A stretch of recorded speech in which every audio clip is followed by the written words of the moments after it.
আসসালামু আলাইকুম রহমতুল্লাহ। সুপ্রিয় দর্শক, আমি পিঠা উৎসবে একটা স্টল দিয়েছিলাম। তো এইখানে সবগুলো পিঠা আমার সেল হয়ে গিয়েছিল অলমোস্ট। তারপরে কিছু পিঠা বাসায় নিয়ে এসেছিলাম, যেমন ভাপা পিঠা, কিছু নারকেল পুলি। তো আমার ছেলেটা আসবে বাসায়, সেটা একটা উদ্দেশ্য ছিল।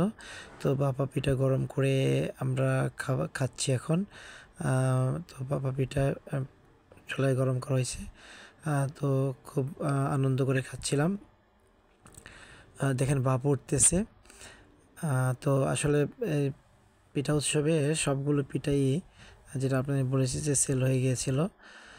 তো কিছু পিঠা আমি ইচ্ছা করে নিয়ে আসছি, কারণ এইগুলো সেল হয়ে যেত যদি আমি আর কিছুক্ষণ থাকতাম।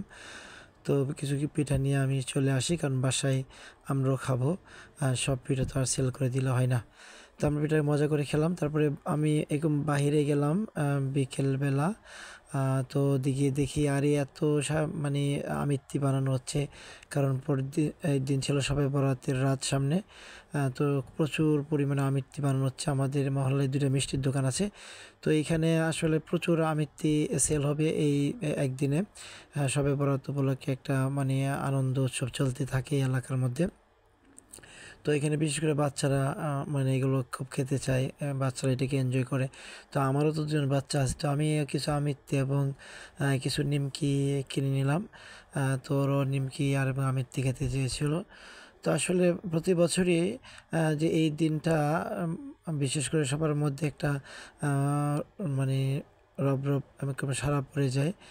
মানে আনন্দে মেতে ওঠে এলাকার, বিশেষ করে কিশোররা, তারপর ছোট ছেলেরা। তো সবার মধ্যে একটা আনন্দ আসে। আর ওই দিন মসজিদে মসজিদে প্রচুর পরিমাণে, এটা আমাদের এই এলাকার শুধু শুধু এই এলাকার জন্যই না, আসলে বাংলাদেশের সব জায়গায় এটা হয় যে মুসলমানদের এই উৎসবগুলোতে মসজিদে প্রচুর পরিমাণে মিষ্টি বিতরণ করা হয়। তো আমাদের এখানেও প্রতি বছর দেখা যায় সবে বরাতের রাতে যে এরকম এশার নামাজের পরে লম্বা সময় কিছু বয়ান হয়, তারপরে আমল হয়, তারপর দোয়া হয়, দেওয়ার পরে এরকম মিষ্টি বিতরণ করা হয়। তো এই মিষ্টিগুলো যে দোকানে বানানো হয়, তো এইগুলোই আপনার এরকম প্রত্যেকটা মসজিদে অনেকে 5 কেজি, 10 কেজি, এমন 15-20 কেজি কিনে নিয়ে যায়। তারপরে নামাজের পরে এগুলো তারা প্রাণ খুলে সবার মাঝে এরকম বিতরণ করেন।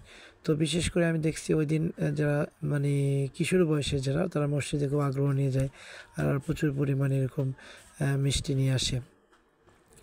তো যাক, আমি আমার বাসার জন্য কিছু কিনে নিয়ে চলে আসি, যে ওরা এনজয় করবে। তো বাসায় আসলাম, তো ওই দিন আসবার সাধ্যমতো প্রত্যেকে কিছু ভালো খাবারের আয়োজন করে। তো আমার বাসায় আলহামদুলিল্লাহ তো আমার সুন্দর মানে রান্না করেছে এখানে। গরুর গোশতের মানে আলু আলু গাঠি, তারপরে হচ্ছে ডিম বোনা দেশ, এখানে আমার ফার্মে মুরগির ডিমও ছিল। তারপরে বেগুন ভাজি, তারপরে হচ্ছে চিকেন রোস্ট করা হয়েছে, পোলাও রান্না করা হয়েছে। তো আসলে সাধ্যমতো ওই দিন সবাই এরকম ভালো খাবার দাবার আয়োজন করে। তেমনটি আমার ঘরেও ঘটেছিল। আসলে আমার ঘরে আর ব্যতিক্রম কিছু হয়নি। মোটামুটি চেষ্টা করা হয়েছে একটু ভালো খাবার দাবার। আসলে অনেকদিন পরে রোস্ট খাচ্ছি সত্যিকার অর্থে। তারপরে আমার দেশি আম, যে মিনি ফার্মটা রয়েছে, এটার মুরগির ডিম, এটা অনেক মজার। তো যাক, আলহামদুলিল্লাহ ভালোই কাটলো। তো রোজা রাখা হলো, রাত ইবাদত হলো। তো ছেলেকে নিয়ে মাদ্রাসায় চললাম। রাস্তাঘাট পুরো মানে একেবারেই রাস্তাঘাট ফাঁকা। তো রাস্তা দিয়ে চলছি মাদ্রাসায়, আমার ছেলেটাকে রেখে দিয়ে আসবো। তো যাক, তারপরে একটু মার্কেটে ঢুকলাম মাদ্রাসার ছেলেটাকে দিয়ে এসে। ইফতারের জন্য কিছু ভাবছি হালকা একটু কেনাকাটি করব। তো কিছু ফল কিনতে গেলাম, অনেক দাম ফলের। যাক, তারপরে আমি সামান্য কিছু কিনে নিয়ে আসলাম।